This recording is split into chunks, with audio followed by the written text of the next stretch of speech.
Hello, in this video we're going to talk about function operations and compositions of functions. Again, a review of Algebra 2, but here we go. First off, function operations. Basically we have our four operations, finding the sum, difference, product, or quotient. If we're finding the sum of two functions, you really just add the two functions together, f of x plus g of x. Finding the difference works exactly the same way. So f minus g of x is just f of x minus g of x. The product, guess what? It works the same way too. The one thing to point out, notice that this is it's just the dot, like multiplying. This is not f of g. Make sure that this is not an open circle. For division, you probably guessed it, that it's f over g of x is f of x over g of x. But you got to pay attention and make sure that g of x cannot equal 0 since you're dividing. All right, so you probably need a minute to write all that down, but let's do some examples.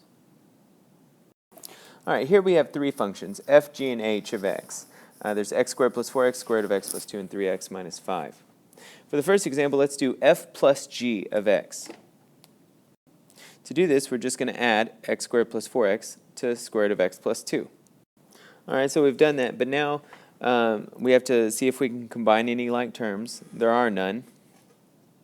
And then lastly, we have to ask ourselves, what's the domain of this function? Well, the square root of x plus 2, that lets me know that x cannot be less than negative 2. So my domain is all the x's greater than or equal to negative 2. All right, in the next example, we have f over h of x. So we're going to take f and then divide it by h. Okay, doing this again, there's no way to simplify this. It's as simple as it can be, but we still have to list our domain. So we remember that the denominator cannot equal 0, and so we would set this equal to 0 and solve, and we get our domain is all real numbers except 5/3. All right, the last example, I'm going to do one where we can actually combine. I'm going to take f minus h of x. One thing that you might want to take note of here is that you're subtracting the entire function. So it helps to put it in parentheses. That way we remember to distribute this negative. See, after distributing, it turned this negative 5 into a positive 5. So combine like terms, x squared plus x plus 5. And then the domain of this, well, there's no radicals, there's no dividing, so it's just all real numbers. All right, function composition. This is when the output of one function becomes the input of the other. So imagine that we have these two function machines, right? If I plug x into this function g, well, my output is g of x, right? That's in the range of the g function. Now this is going to fall into the next function, and instead of f of x, this time it's f of g of x, which I can also write as f of g of x. All right, so here we have two functions, f of x and g of x. Now, I'm going to find f of g of x. So that's the function f composed of the function g.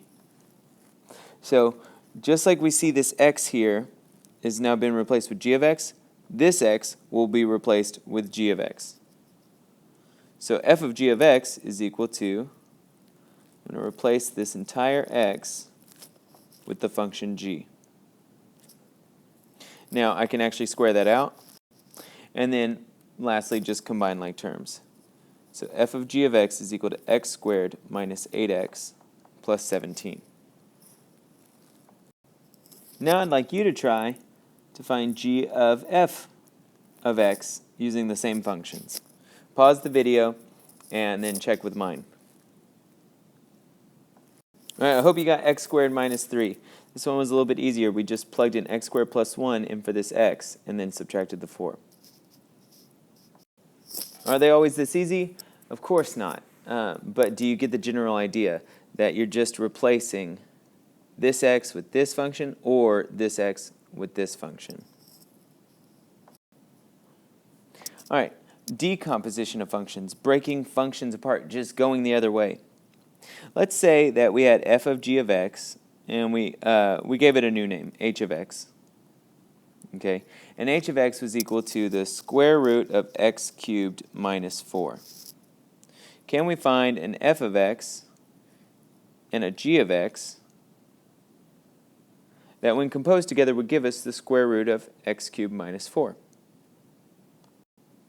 Questions like this often have multiple answers, but I think the easiest thing to see here is if g of x is going into f, what if we just said g of x is equal to x cubed minus 4, and then what would f of x have to equal? See if you can figure that out on your own. I hope what you guessed was the square root of x. You see, because we'd be replacing this x with this entire function.